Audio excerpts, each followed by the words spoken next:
नमस्कार दोस्तों, मैं विक्रम सिंह राठौड़ आप सभी का आपके ही अपने इस YouTube चैनल इंग्लिश कैब में हार्दिक स्वागत करता हूं। दोस्तों, आज की जो स्टोरी दिख रही है ये भी बहुत ही इंटरेस्टिंग है।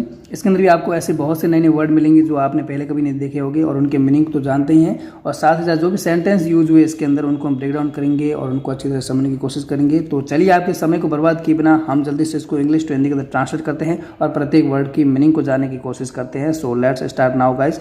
देखिए दोस्तों, आज की जो हमारी स्टोरी है जिसका टाइटल है द प्रिंसेस। प्रिंसेस कहते हैं राजकुमारी को, एंड द पी कहते हैं मटर के दाने को। ठीक है, यानी कि राजकुमारी और मटर का दाना इन दोनों की कहानी है, क्या क्या इनके साथ में होता है। ठीक है, ये हम फोटो के अंदर देख सकते हैं। दो जैसे कि एक रानी और ये कोई खड़ा है और एक जो राजकुमारी है वो सो रही है। ठीक है, तो चलिए इसको पढ़ते हैं और समझते हैं कि इनकी क्या स्टोरी है। ठीक है, देखिए क्या होता है। वंस यानी कि एक बार की बात है। क्या होता है, एक प्रिंस यानी कि एक राजकुमार, विश्ड यानी कि वो आशा करता है या वो कामना करता है या वो चाहता है किस चीज़ की, टू मैरी यानी कि वो शादी करना चाहता है। ए रियल प्रिंसेस यानी कि असली राजकुमारी से वो शादी करना चाहता था या चाहता है। अब देखो क्या होता है।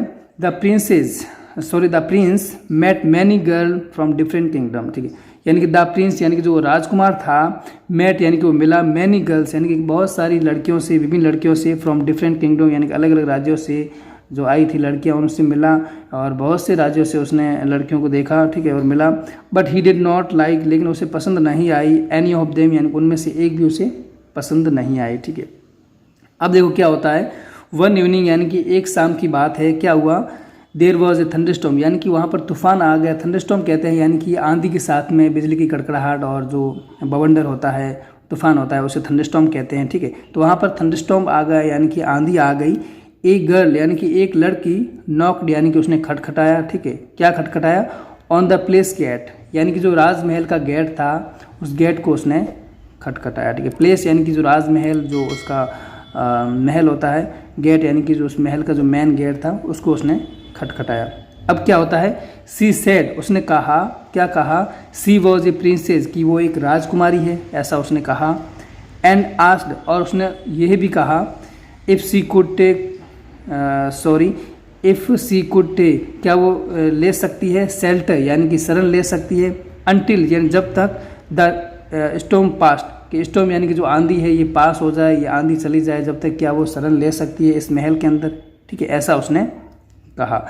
अब देखिए, द क्वीन अग्रीड यानी कि जो उस महल की रानी थी यानी महारानी थी वो अग्रीड हो गई। बट वांटेड लेकिन वो चाहती थी, क्या चाहती थी, टू पुट द गर्ल यानी उस लड़की को डालना चाहती थी, किसमें, टू द टेस्ट यानी कि टेस्ट के अंदर डालना चाहती थी, यानी कि वो उस लड़की का टेस्ट लेना चाहती थी कि ये लड़की असली राजकुमारी है या नहीं है, वो उसका टेस्ट लेना चाहती थी। ठीक है, अब देखिए क्या होता है।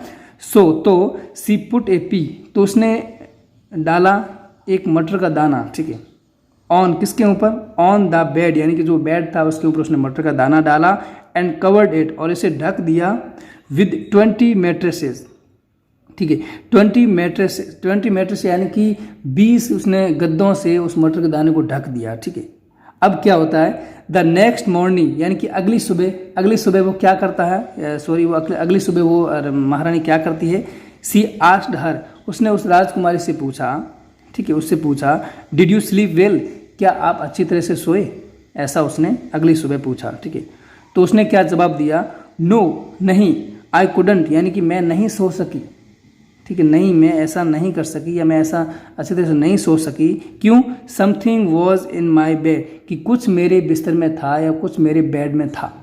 ठीक है, इट वॉज यानी कि यह था, वेरी हार्ड यानी कि बहुत ही कठिन था, ये चुभ रहा था और ये बहुत ही हार्ड था। ठीक है, ऐसा उसने कहा कि मेरे बेड में कुछ तो था जो मेरे चुभ रहा था और बहुत ही कठिन था। ठीक है, ऐसा उस राजकुमारी ने कहा। अब देखिए क्या होता है, सेड द प्रिंसेस ऐसा जो राजकुमारी ने कहा।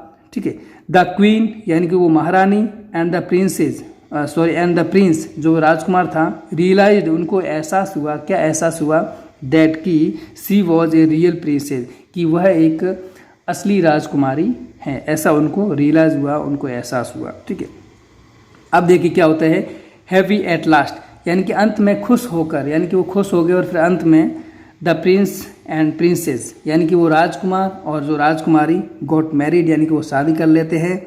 एंड लिव्ड, और वो रहने लगते हैं हैप्पीली, यानी कि खुशी खुशी से वो साथ में रहने लगते हैं और वो दोनों शादी कर लेते हैं। उनको उसको जो उसने विश की थी वो राजकुमारी उसे मिल गई, ठीक है। तो फिर दोनों ने शादी कर ली और फिर दोनों अच्छी तरह से रहने लगे। सो गाइस, मोरल इससे क्या मिलती है वो भी देखते हैं। इससे गाइस हमारे को मोरल कहे या नैतिक कहे ये मिलती है कि डोंट जंप, यानी कि आप कूदे नहीं, आप एक्शन ना ले टू कंक्लूजन, ठीक है, यानी कि निष्कर्ष पर आप ना पहुँचे। विदाउट यानी कि बिना, ऑल द फैक्ट यानी कि सारे तथ्यों के बिना आप किसी भी निष्कर्ष पर नहीं पहुँचे, ठीक है। आप तथ्यों को जाने बिना किसी भी निष्कर्ष पर नहीं पहुँचे, यही इसकी नैतिकता है और ये ही इससे मोरल हमको मिलती है। सो गाइज, मेरा ये वीडियो कैसा लगा? अगर अच्छा लगा तो लाइक करें, कमेंट करें और अपने दोस्तों के साथ शेयर करें। तो जब तक अपना ध्यान रखना, stay safe, stay healthy. Thank you guys so much.